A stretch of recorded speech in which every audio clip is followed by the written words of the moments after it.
Hello again, my little conscripts, and welcome to another Mordian Glory video. In today's video, we shall be casting our ever-critical eye over a 10th edition Imperial Guard Codex datasheet. This time, we are going to be looking at the Taurox Prime. And I don't mean to alarm you, but I actually think that it's kind of good. But I also want to explain why you're not seeing anybody running this thing. And so without further ado, let's mount up, roll out, and drive right into this thing.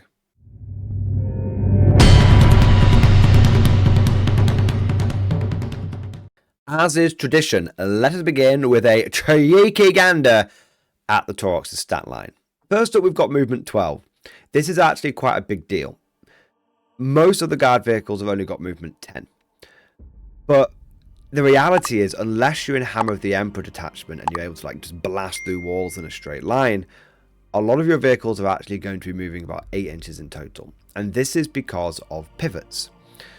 Anytime you have to pivot the vehicle, whether you do 10 pivots, you do 1 pivot, you take off 2 inches from your total movement. So to be clear, if you pivot twice, you don't take off 4. It's just at any point in your journey, if you've done a pivot, if you've turned the vehicle essentially in any way, you minus 2 from your movement.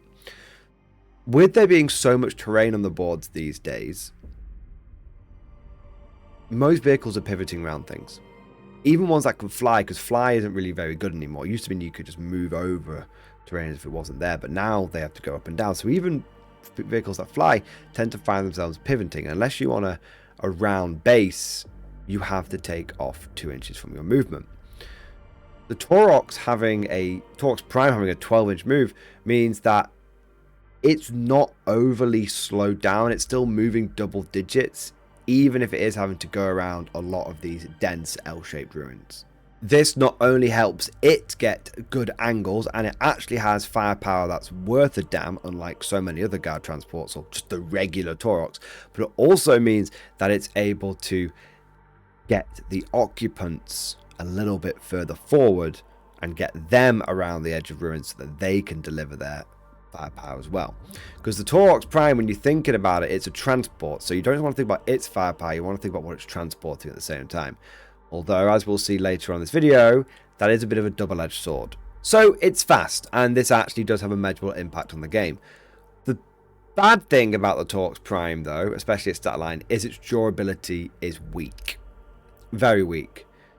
When most of your guard motor pool is running around with toughness 10 or toughness 11 or toughness 12 and a 2+ save, and we're looking at like 13+ wounds, when you see a vehicle which is T8, so plasma is going to be wounding it on 4s, and plasma's everywhere, and it's only got a 3+ save, and it's only got 10 wounds, yeah. The Taurox Prime might be fast, and it's got good firepower, but it's not going to last very long at all in a straight-up fight. And let's be real here, most fights in 40k are not straight up either. So it doesn't have the durability to last a fair fight.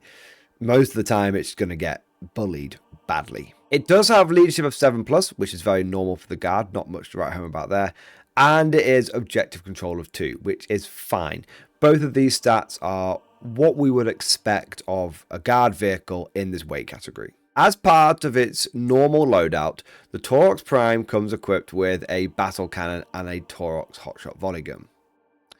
This is a frankly terrible loadout. You want to configure your Taurox in one of 2 ways. You either want to be a punchy Prime or a Dakka Prime. This is a somewhat in between and no one's satisfied Prime. Let me explain. The Taurox battle cannon can be replaced with one of the following: a Taurox Gatling cannon or a Taurox missile launcher. You can also replace the Taurox hotshot volley gun with a twin autocannon, and you can equip the vehicle with a storm bolter. Now, regardless whether you go down the punchy Prime route or the Dakka Prime route, you're going to want to take that storm bolter because it's free. However, what you pick from these first 2 bullet points is very important, because this will determine what kind of Taurox Prime you're going to be having. You see, if you want to take the vehicle as a punchy prime, then you want to focus on the missile launcher and the twin autocannon, because these weapons complement each other quite nicely. The missile launcher does have a frag mode. Ignore that. It's terrible. You want to look at the crack rocket. The crack rocket is only one shot, but it is twin link, giving it full rerolls to wound, which kind of links in nicely with the Scion's own datasheet of rerolls to wound. And it's strength 9, AP -2, damage D6, hitting on a 3+. The twin autocannon is also twin linked, has the same range, has more shots, same ballistic skill, but same strength. And the only real difference is there's a pip less of AP and a slightly more reliable amount of damage. However you look at it, the crack rocket and the twin autocannon are quite punchy shots. And with twin linked, on paper at least, they can actually punch up against vehicles and monsters. Something which traditionally Scions have struggled with, because they cap out at strength 9 and strength 8 on their own weapons without rerolls. Hang on a second. Without rerolls. And so having something which does have those rerolls allows them to take on vehicles. However, it is in my opinion that the punchy prime is a false prophet. It is a false religion, and I have never seen it be a good loadout in years. Years and years and years. I know people that have argued about the punchy prime and how you always want the crack rocket and the autocannons. I've seen it through 8th, 9th and 10th edition. I've tried it at least once in every single one of those editions, and every single time I was left sorely disappointed. Because, let's be real here, missile launchers are terrible. Absolutely a cold pile of wank. I mean, if missile launchers were good, in any capacity, you'd see people taking them on Sentinels, and when they existed, you would have seen people taking them on guard infantry squads with heavy weapon teams, and you'd see them taking on them on Katachan weapon teams and Caden weapon teams. You'd see other armies taking them. You'd see other armies like Marines taking missile launchers, Chaos Marines taking missiles. You'd see people taking them, but missile launchers are crap. They always have been. It is one of the great lies of Warhammer is when people say, "Well, I take missile launchers because I think they can handle anything." No. They can't handle anything. They're not good at anti-tank. Take a las cannon if you want an anti-tank job. They're not good at anti-infantry. Take a proper anti-infantry weapon.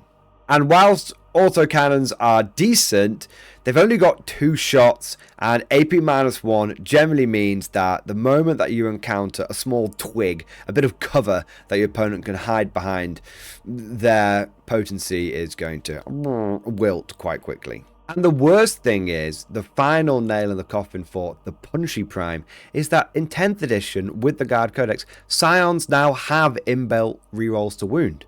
So all of the melt and the plasma that your Scions should be rocking is getting the rerolls that they need to punch upwards and deal with those threats that they traditionally struggled with. So we don't need this relationship where the punchy prime deals with the hard stuff and the Scions go after the elite infantry. We don't need that relationship anymore. Scions now do the damage that they need to do against the big targets. In my experience, the punchy prime is a paper tiger. It's something that you kind of kid yourself it's going to cover this gap, it's going to cover this problem in your list. But the reality is, especially when we're looking through the lens of pure Scions, that it doesn't do anywhere near as much damage as it needs to. And then when we expand our scope out of pure Scions, it's even less of a thing that we want to be engaging with. Because if we're taking Scions as part of a normal guard army, maybe you've got a squad or 2 inside a Taurox Prime. Well, do you know what deals with tanks in a guard army? Your own tanks. Your own damage dealers, like your Leman Russes and your Rogal Dawns. Those are the things that are going to be dealing with those big targets that Scions, traditionally struggle with and now don't even really struggle with. And it's your Scions and your Taurox Primes which will be focused on going after elite infantry. And so to aid them in this job as elite infantry killers, we want to look at the Dakka Prime.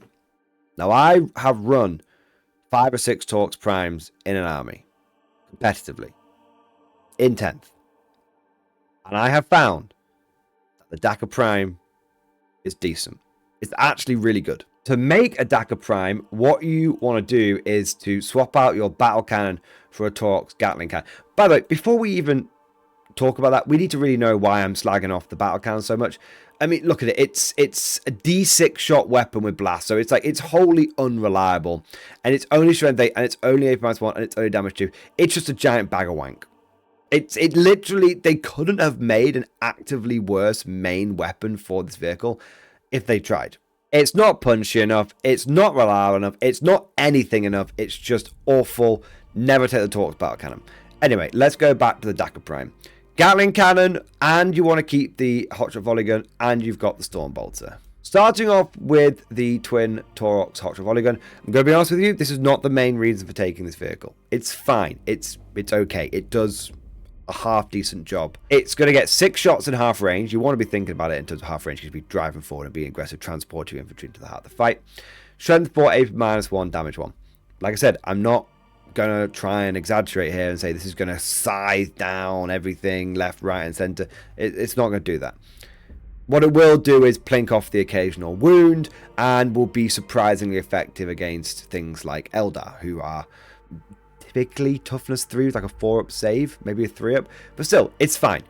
The main reason why we like the Dakar Prime is because of the Taurox Gatling cannon. Now, this thing has been through many different iterations, but it's changed significantly for the better in the codex. It used to fire like just 12 bolter shots. Now it's gone down to 8 shots, so less shots. Less shots. But it has devastating wounds with twin links. Now, I actually don't care about the strength, AP, or damage here. I'm just thinking about the dev wounds that I can inflict with this thing. 8 shots hitting on 3s should mean that by the time all is said and done, you're looking, and this is very much rough back of napkin math hammer. If anyone out there is better at doing this kind of stuff, let me know the exact numbers down below, because that's good for me to know, and obviously good for fellow viewers to know. But I always, whenever my experience with this thing is, you tend to get a couple of dev wounds out of it each time. You get 1 on the first wave of shots, you do the rerolls, you tend to pick up an extra 1. Sometimes it spikes, sometimes you only get 1, but on average you tend to be getting about 2 dev wounds from this thing every single time. Now, a couple of dev wounds each time this thing fires doesn't sound like a lot, but let's put it into a bit of context here. The Lemur's Punisher, and I know it's not the best tank in the world, but the Lemur's Punisher fires 20 shots. Now, on its own merits, you could say take into account take aim, but that is an extra cost because you have to pay for the officer to do that. On its own merits, it hits on 4s, which means it's only going to get 10 hits. And then when it comes to it doing dev wounds, you might get 1 or 2. Let's say you get 2. Let's say you get 2. Here's the thing. Punisher only does dev wounds against infantry. The Taurox Prime does dev wounds against all targets. The Punisher also costs 150 points, whereas the Taurox Prime costs around 90 points. So it's a lot cheaper. So you're getting a vehicle which can do the same amount of dev wounds, roughly, if not probably a few more statistically. I'd bet, if I was a betting man, I'd reckon the Taurox Prime does them more often because of the twin linked. But let's say they do about the same amount of dev wounds, but one is significantly cheaper and can do dev wounds to vehicles or monsters, as well as doing dev wounds to infantry. And even if you're not thinking about the dev wounds, just think about the volume of firepower this thing is putting out. We've got 6 shots from the hotshot volley gun, we've got 4 shots from the storm bolter, and then we've got 8 shots from the Taurox Gatling cannon. We're going to have 18 shots this thing, with the vast majority of those being twin linked. Now, there's not a lot of AP here, but if we're, as we are, entering into quite an elite infantry and infantry focused meta, having that amount of anti-infantry firepower hitting on 3s, because I know people are saying, what about the Chimera? Chimera hits on 4s. So that amount of anti-infantry firepower hitting on 3s with some dev wounds seasoning in there as well is actually quite good. The Taurox Prime at the beginning of the edition was rubbish. It didn't do dev wounds, and we were in a vehicle and monster heavy meta. But now we're in a much more infantry focused meta. I think it's gaining a bit of relevancy. However, and there is a big however, the Taurox Prime does have a few big issues. Before we get to them, I know I'm blue balling you a little bit. Before we get to them, let me wrap up the datasheet first, and then we can talk about these issues, because they actually come from the rest of this datasheet. Firstly, well, let's look at the abilities. There's nothing bad here. This is good. Transport support. In your shooting phase, after this model has shot, select one or more enemy units that was hit by one or more of those attacks. Until the end of the phase, each time a model that disembarked from this transport this turn makes an attack that targets enemy unit, you can reroll the hit roll. That's great. Rerolls to hit from anything that the Taurox Prime shoots at first. And, you know, you don't mind shooting the Taurox Prime in its DACA configuration.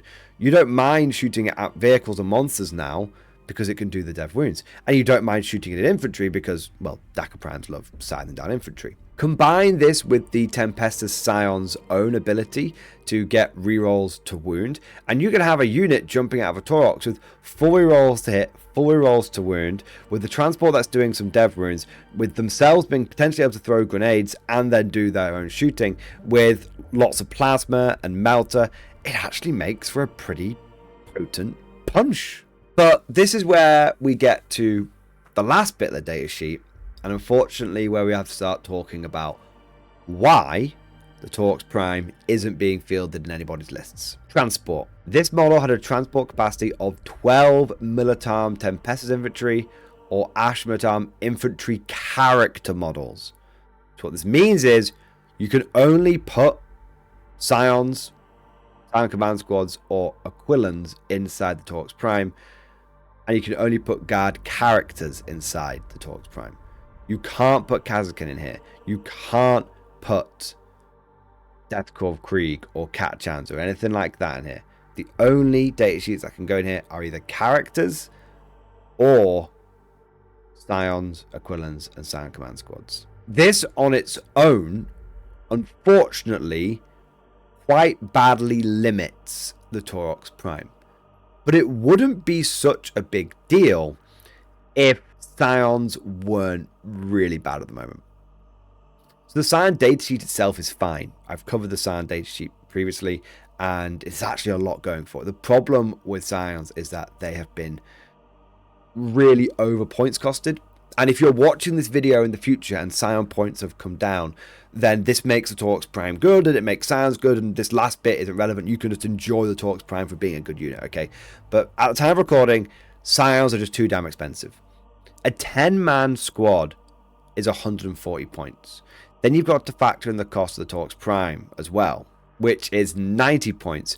And you're looking at a 230 point unit. That's almost as much as a lean Rust tank commander. And I'm going to be brutally honest with you. I would take a Rust tank commander every day of the week. Every single day. What really needs to happen for the Taurox Prime to be good is one of two things. Firstly, they should be able to transport other infantry. And secondly, Scion points costs and probably the Taurox Prime points costs need to come down a little bit. Because you can't have a unit which is more than likely going to be a one-shot, one-way ticket. Because obviously the Taurox Prime isn't very durable. It's going to go out there, deliver its payload, light it up a little bit, Scion's going to do their job, and then all of that's going to die. 230 points for one go.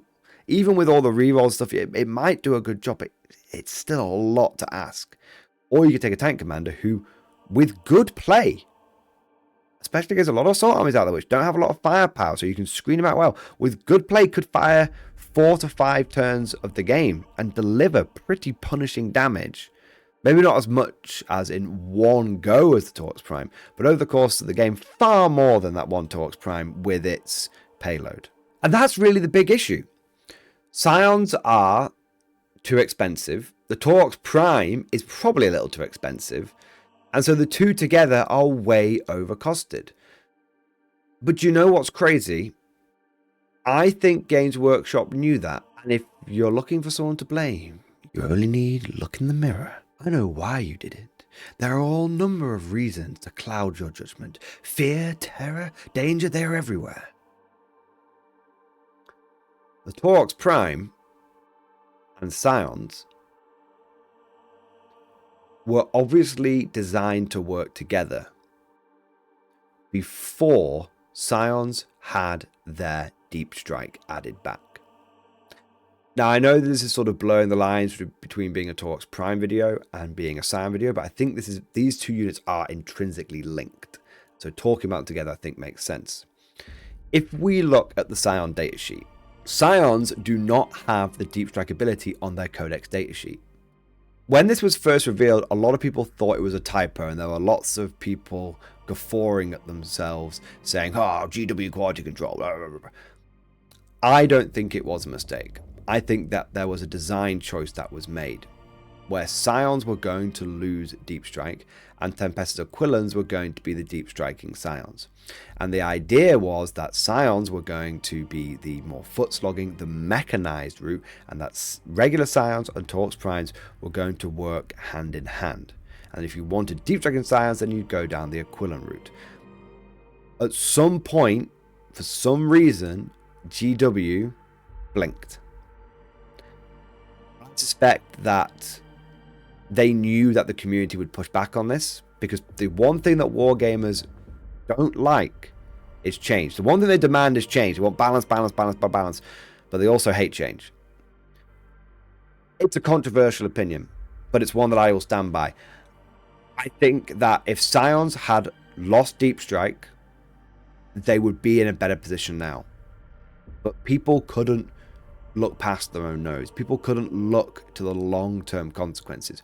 What do you think was going to happen if you kept Scions at deep strike, made them battle line, and then gave them the original bridgehead strike force, where you were getting +1 to wound and all this kind of mad stuff? Obviously that was too broken. Like, it was broken. I know I'm meant to be the guard guy, and I'm meant to make everything guard look positive, but come on, it was so obviously bullshit and broken.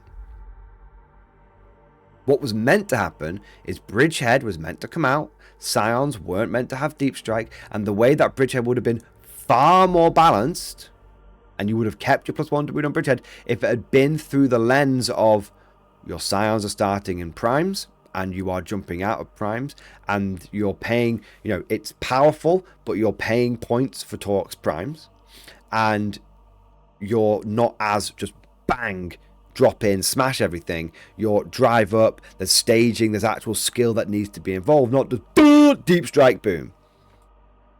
But the gamers don't like change. And so what happened is GW blinked. We got deep strike back. All the people that weren't thinking long term rejoiced. And here we are 3 months later with the codex released. Scions too expensive that we're not seeing them in any list. As a result, no one's taking Taurox Primes, because Taurox Primes and Scions, they go together. They're meant to work together. And Bridgehead Strike has been nerfed into the ground. It is my opinion that Scions could have stayed at like 50 points for a 5-man squad, 100 points for a 10-man squad, and that Taurox Primes probably could have come down to like 80 points, maybe 85, and we would have had units that in total came to 180 to 185 points. That's actually okay. That's not more than main battle tanks. That's actually kind of in line with main battle tanks, which is a good thing, because I know I'm going off on here, but bear with me.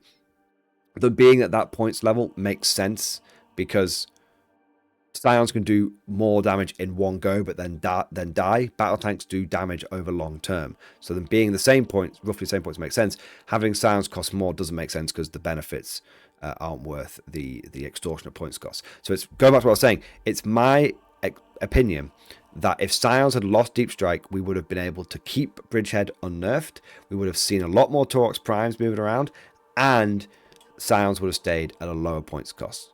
But people wanted their deep strike. As a result, Scions are now in the toilet, and Taurox Primes are left back at the depot with no one to transport. Well, at least that's what I think. But of course, all of this is just like my opinion, man. Let me know what you guys think down in the comment section below. Do you think the Taurox Prime is good? Do you think Scions are still good? Or do you think that we should lose deep strike and Scions, make them a bit cheaper, make the Taurox Prime a bit more relevant? We might actually see both of these units ride forth shiny and chrome once again. If you enjoyed today's video, don't forget to smash that like button, and also subscribe to never miss an episode.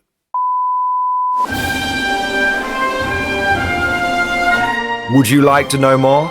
If so, then please consider becoming a channel member or patron. By supporting the channel, not only will you be doing your part, but you'll also be helping me create more content for your viewing pleasure and unlocking a whole host of perks. You get everything from a badge next to your name, custom emojis, but the big one is access to the Mordian Glory Discord server, an online community with almost 2,500 active members. It's always popping off in the MG Discord. We've got channels for army lists, hobbying, tactics, stories, and even a pretty spicy meme section as well. For all you greenhorns that wanted to see the Mordian glory hole, today is your lucky day.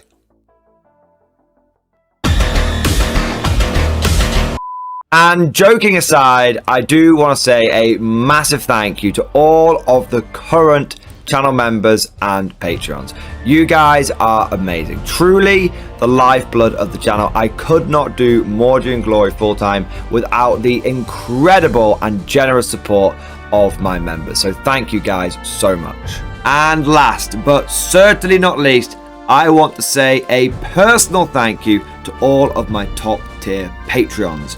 These are the War Masters, the people who have truly gone above and beyond the call of duty. So a heartfelt thank you to Alex Dengal, Bonbon Vert, Lord Pryor, Mark Panconi, RJ Scorpion, Swordfish Trombone, Try Again Bragg, John Stubbs, Nick Walsh, Diesel Fox, and August Barney. Seriously guys, thank you from the bottom of my heart. Your support is incredible and it makes a huge difference. Thank you so much. That's all for now. Hope you've all enjoyed today's video, and of course, as always, see you guys next time.